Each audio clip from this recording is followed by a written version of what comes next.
For those of you who saw last week's video, you'll know that my wife's been working on her garden.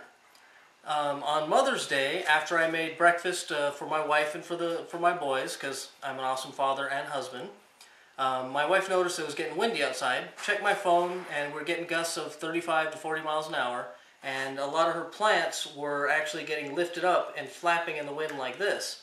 And that had happened a couple of weeks before that, and it killed a bunch of her plants. So we had to come up with something. So I had some cedar fence pickets laying around, imagine that, and I had some stakes left over from when we built my back patio. So I just whipped something together real quick, put some stakes, cut them into like 2-foot lengths, put some stakes on them, we hammered them in. I had some twine, so we kind of tied it down to make them flop less, and it seems to have helped. I don't know if this is a good idea or a bad idea, but like it says, it seems to have helped. So if you're interested, watch me make them.